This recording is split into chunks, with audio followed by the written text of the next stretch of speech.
Our final and last speaker is Dean Musser from Tangent Energy Solutions. Al and Ron both spoke about strategies that you could potentially try to implement at your organization, and Tony had some actual technology and some programs where Converge can come into your facility and try to assess what opportunities are there. Dean looks at it from behind the meter, and they have some technology at Tangent that can also help you try to employ some of the strategies that have been mentioned here today. So without delay, Dean Musser. Thank you, Wendy.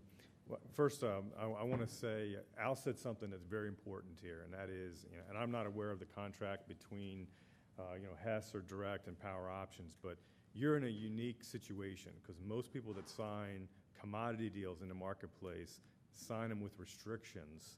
That means you can't do energy efficiency, you can't do demand response, you can't put cogeneration on your facility without being in violation of your contract.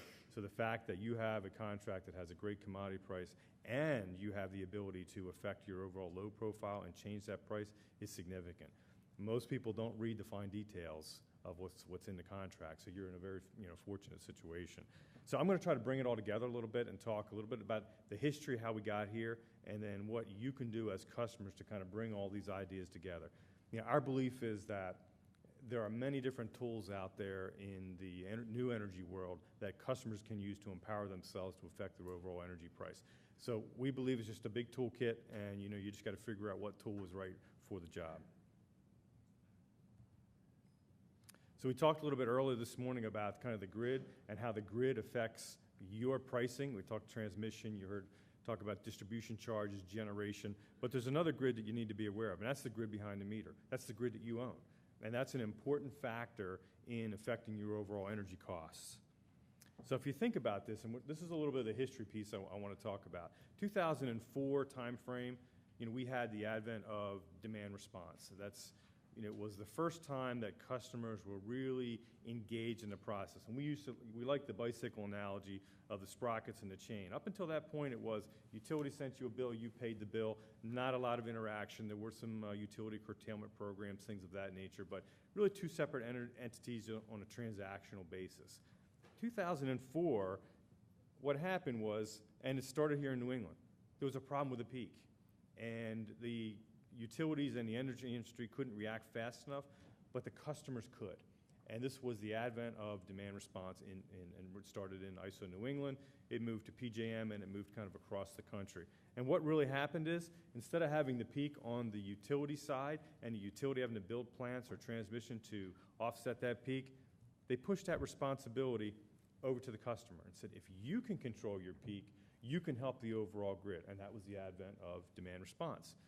Companies such as Enernoc and Converge, and the company I used to work for, Enerwise, which is now part of Converge, that's what we did in the marketplace. But the real important part of this is when customers were empowered. They started to understand they can have an overall impact on their energy costs. How did they do it?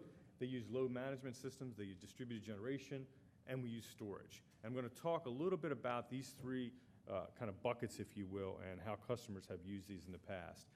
Load management is probably the low-hanging fruit in the marketplace. How this has all come to pass and why this is important today is the commodity providers, guys like Direct, have become very innovative in how they sell the energy commodity. In the area that I come from in PJM, we have all different pricing schemes that if a customer can control their load and understand what their load profile looks like, they can get a product, an energy commodity price, and a product that will kind of mirror what they can control. That's an important aspect of how do you control your price, is teaming up with your energy commodity provider to say, if I can do this, what will that do to my price? Or if I can do, shift the load, whatever it might be. The low-hanging fruit, building management systems. Most people have building automation systems that control their lights, control their temperatures in their facilities, creature comfort, things of that nature. Very few of those systems are used in conjunction with what's going on in the overall energy markets. When is the power pull at its price to affect the capacity, your capacity commitment for the next year? Where are you in your monthly cycle from the demand perspective from your utility charge?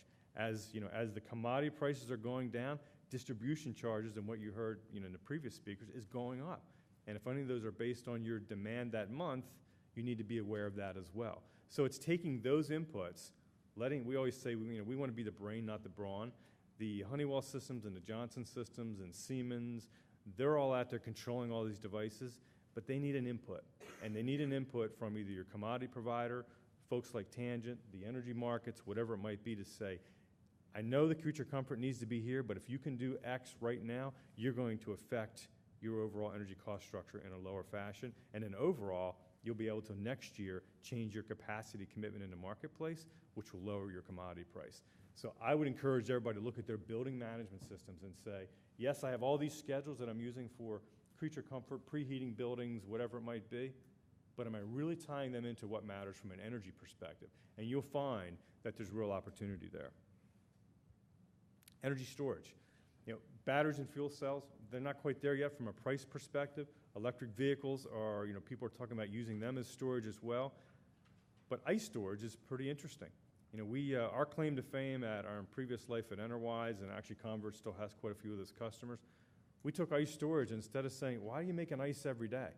Don't make ice every day. Why don't you just make ice when the power pool is going to be at a peak or you're going to be at a peak? And we turned it from a base load into a peaker. And that had a dramatic effect on the overall cost, energy cost structure for a lot of our big institutional customers. You saw actually on Tony's slide, University of Maryland. University of Maryland basically saved, actually got checks for $3.8 million over a 4-year period by using on-site gas generation and their ice storage. So it's very important, that market participation and using assets in a different way. Distributed generation. I'm going to give you a couple slides on solar. Solar is a big topic here in Massachusetts, so I wanted to give you a couple customer examples of how solar has made an impact on the overall customer's bill, but also gas-fired generation. We're a huge believer in on-site generation. What Tangent does is basically we put together on-site assets with technology and, if you will, power pool interaction to determine what's the best energy operating scheme for a customer. One thing you have to be aware of with on-site generation is there are a lot of rules coming into the marketplace about using diesel generation for economic purposes. And what you're seeing is that it started in the mid-Atlantic states, it's moving out into other states where you cannot use a diesel unless it's scrubbed, unless it's clean from an emissions perspective.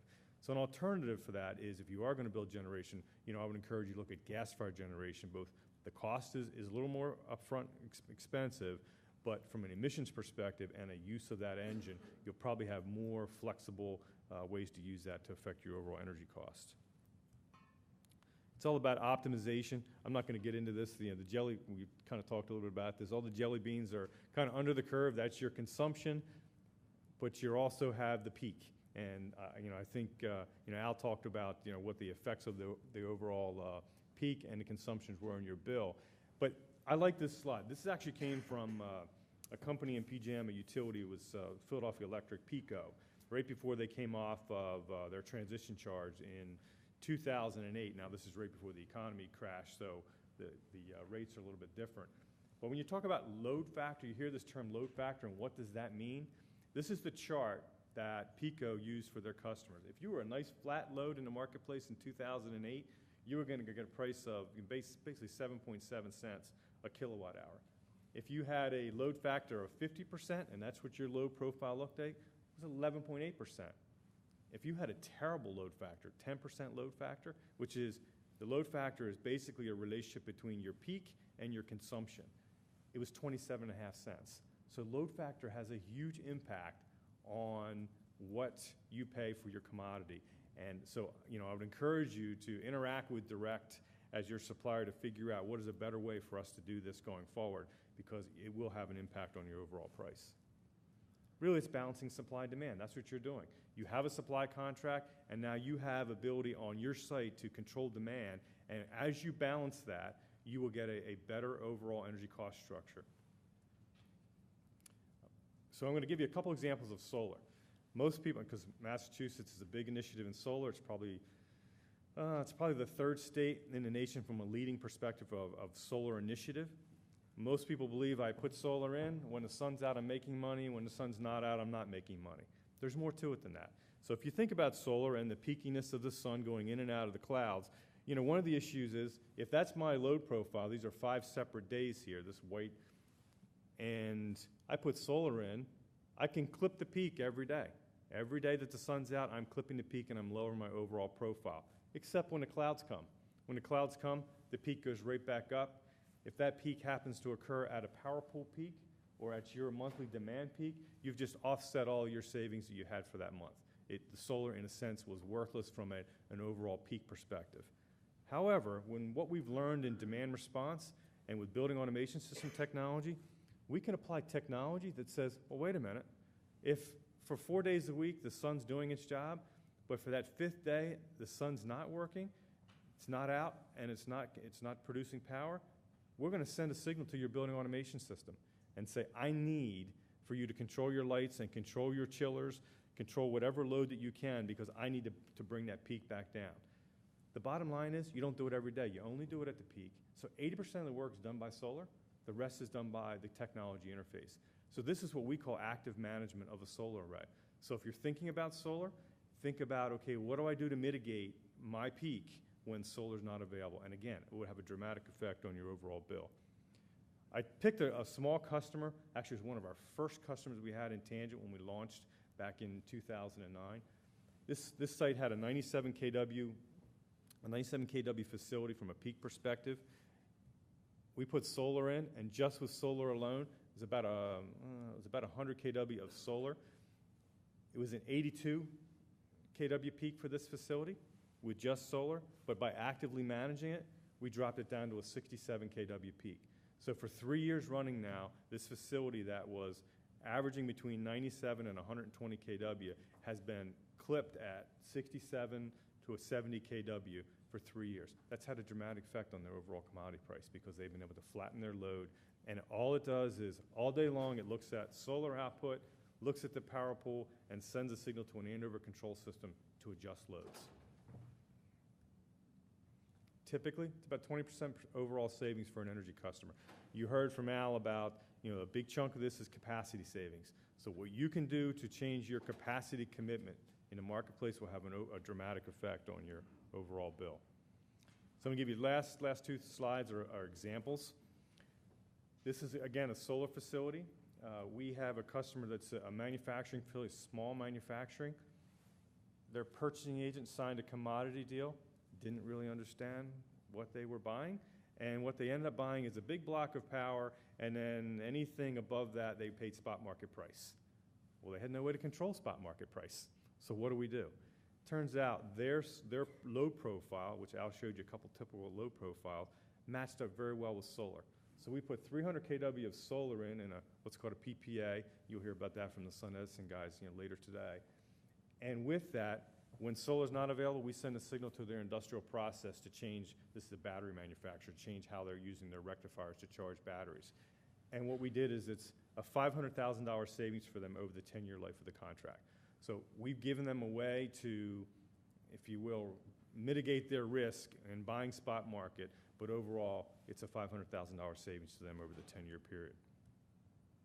The last slide, this is the school district. School district wanted to do solar for a couple different reasons. We put 1.7 megawatts on over 5 schools of 26 schools. The real key is when we've used this solar as a peaker. So when this solar is going away, we send a signal out to a Johnson system, a Siemens system, and actually it's an Andover control system to control load in all of those 26 schools to offset when solar is not available. So we have 26 systems out there operating as one unit because they buy as one unit. And for that, they get $3.8 million of savings over the 15-year life of the contract. So significant savings to them by having a solar asset and combining it with technology. What's really interesting, if they just would have put solar into this facility, they would have saved about $1.7 million over the life of the contract. If they just did demand response and participated in capacity markets, they would have saved $1.2 million. By putting it all together and affecting their overall commodity price, it's $3.8 million savings. So again, I would encourage you to work hand in hand with Power Options and your commodity providers and your DR provider to figure out a way of how do I use those assets that I already have on my site. Because what you may find is you may have an asset you've already paid for that you can just deploy in a different way, and it'll have a tremendous effect on your overall commodity price. So thank you for your time, and I appreciate the opportunity to speak today.